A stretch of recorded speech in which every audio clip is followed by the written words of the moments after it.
and it's some stud player returns to the NFL field. We had Michael Thomas, Christian McCaffrey, and Antonio Brown all returning, whether it was from injury or just coming back into the league in AB's case. Let's talk about each one of these guys, kind of break down their returns and how we should be treating them both for this week and rest of season. I think we can start with Michael Thomas.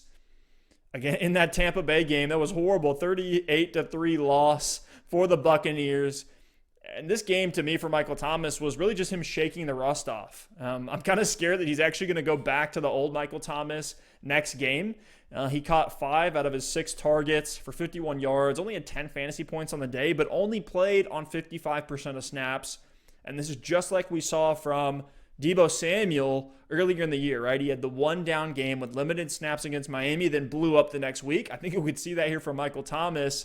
The Bucs were actually a pretty tough matchup, 11th against wide receivers.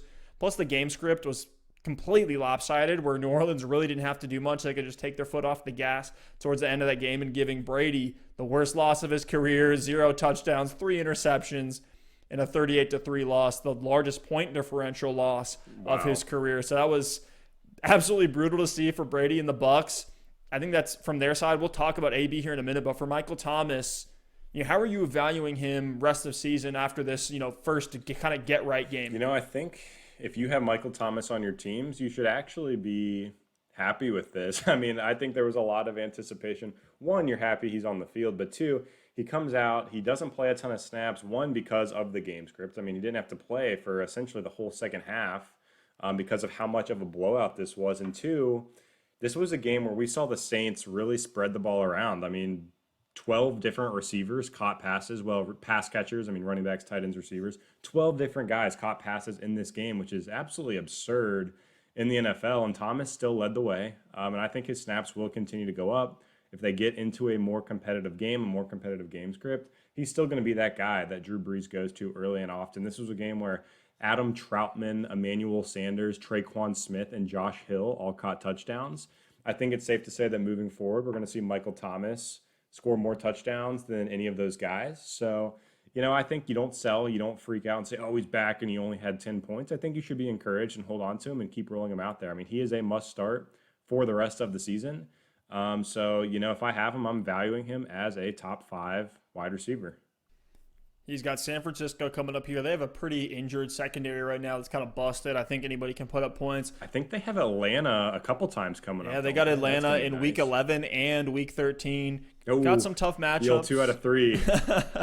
Yeah, you're going to love those MT starts in those 2 weeks against the Falcons. But they also have some stingy matchups like Denver, Philadelphia, Kansas City. And then got Minnesota in the Fantasy Football Championship. So you love to see that if you are an MT owner and you've still been holding on. Let's talk about Antonio Brown. Took the brunt end of this complete crumbling that the Buccaneers had. Looks like Tom Brady was constantly looking for him in this game.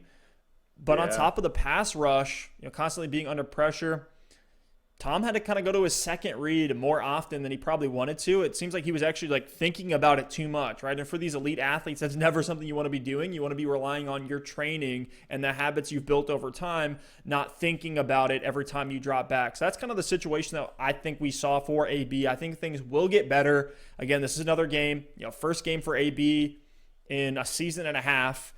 He had 3 receptions for 31 yards, only 6 fantasy points. And we've seen really everyone in this offense need an acclimation period. This offense has been kind of a carousel, almost like the 49ers, where every week there's going to be 2 guys that are going to be fantasy relevant. You don't really know which ones it'll be.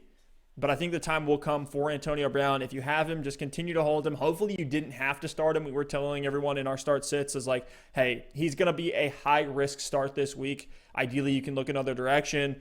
But the upside is there, and part of that is because Mike Evans, Chris Godwin, and Gronk also had brutal games, which makes you feel better about AB's chances. Yeah, for sure. I think it's incredibly encouraging to see the 78% of snaps that AB got. Bruce Arians already came out this week and said, we need to pull that snap count back. I don't know why he's saying that, because AB looked fine in this game, and we didn't see any elite jaw-dropping plays, but he looked up to speed to me. So, I think Bruce Arians is all talk. He came into this saying AB wasn't even going to be a full-time player in this game. Maybe the game script got away and they just left him out there.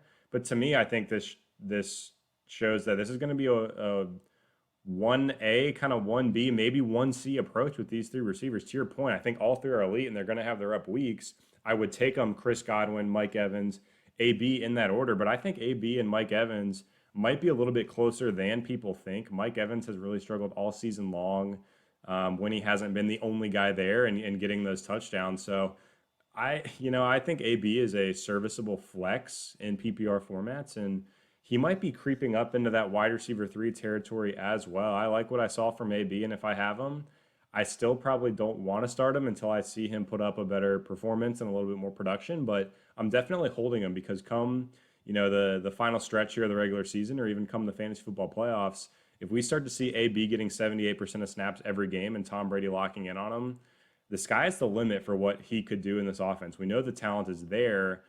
So I'm interested to see if he can show us that talent here in the next few weeks. He certainly did better than Dez Bryant did in his comeback. I think Dez got, another guy we won't talk about because he got like one snap for the Ravens.